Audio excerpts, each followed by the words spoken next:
Sir international மார்க்கெட்டில் வந்து interest rate வந்து ஃப்ளக்சுவேஷனில் இருக்குது, அதாவது அப்லியோ டவுன்லியோ இருக்குது. அந்த சமயத்தில் இந்த ஷார்ட் டேர்ம் டெப்டோ இல்லை லாங் டேர்ம் டெப்டோ எப்படி ஒர்க் ஆகும்? ஃபண்டமெண்டலாக நம்ம என்ன புரிஞ்சுக்கணும் அப்படின்னா, இது வந்து எக்கனாமிக் இண்டிகேட்டர்ஸ். இது பேஸ் பண்ணி தான் இன்ட்ரெஸ்ட் ரேட் வந்து ரெப்போ ரேட்ஸ் மாற்றுறாங்க. ஸோ இன்ஃப்ளேஷனரி ப்ரெஷர் இருந்ததுன்னா அந்த இன்ட்ரெஸ்ட் ஜாஸ்தி பண்ணலாம், கம் பண்ணலாம். So it's a strategy for controlling inflation. இதுதான் பேசிக் ஆஃப் இன்ட்ரெஸ்ட். இப்போது இன்டர்நேஷ்னல் மார்க்கெட்ஸும் சரி, டொமஸ்டிக் மார்க்கெட்ஸும் சரி, ஃபெடரலில் வந்து என்ன பண்ணுவாங்க அப்படின்னா, இந்த இன்ஃப்ளேஷன் அட்ஜஸ்ட் தான் இன்ட்ரெஸ்ட் பேசிக்கலி. அதான் மேஜர் பேராமீட்டர். இன்ஃப்ளேஷன் தான் மேஜர் பேராமீட்டர். ஸோ இந்த இன்ட்ரெஸ்ட் அந்த இன்ஃப்ளேஷன் அட்ஜஸ்ட் பண்ணி தான் இந்த இன்ட்ரெஸ்ட். இப்போது எக்ஸாம்பிள், இப்போ நான் வந்து ஐ borrowed from a bank, particular bank. அந்த பேங்கோட பேஸ் ரேட் எனக்கு கொடுத்துருக்கிறது வந்து பிஎல்ஆர்னு சொல்லுவாங்க, பிரைம் லெண்டிங் ரேட்னு சொல்லுவாங்க. இந்த பிரைம் லெண்டிங் ரேட் வந்து 8% வச்சுப்போம், 6% வச்சுப்போம். எனக்கோட பேலன்ஸ் ஷீட் பேஸ் பண்ணி 2% மார்ஜின் வச்சுப்போம். ஸோ 6 + 2. ஸோ எனக்கு லெண்டிங் ரேட் வில் பி 2. இப்போ ரேட்ஸ் குறைஞ்சதுன்னா 1.5% ஆகுதுன்னு வச்சுப்போம். அது சாரி, இப்போ இந்த 6 becomes 5.5 வச்சுப்போம். அப்போ என் ரேட் becomes 7.5. இந்த மார்ஜின் 2% அப்படி ஸ்டாண்டர்ட் இருக்கும். இங்கேயும் குறையும். ஜாஸ்தியாக இன்ட்ரெஸ்ட்டும் ஜாஸ்தியாகும். குறைஞ்சா ஃபண்டாஸ்டிக்,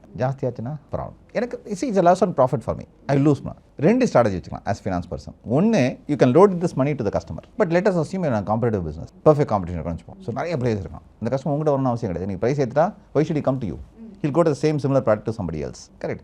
அது மார்க்கெட்டிங் நான் லூஸ் பண்ணக்கூடாது. அப்போ I have price pressure, profit pressure. So இந்த கேஸ் நான் என்ன பண்ணுவேன், I will look at alternative financing. Commercial paper போவேன், பாண்ட்ஸ் போவேன். ஸோ ஃபினான்ஸுங்கிறது வந்து என்ன சொல்லுதுன்னா, இட்ஸ் வெரி ஹைலி என்ன சொல்கிறது, ஒரு இன்னோவேட்டிவ். எனக்கு இன்னோவேஷன் வந்துடுது. அந்த காலத்தில் ஒரே ஒரு சிசி ஒன்று வந்து ஓடி இருந்தது. இன்றைக்கி நிறைய ப்ராடக்ட்ஸ் இருக்குது மார்க்கெட்டில்.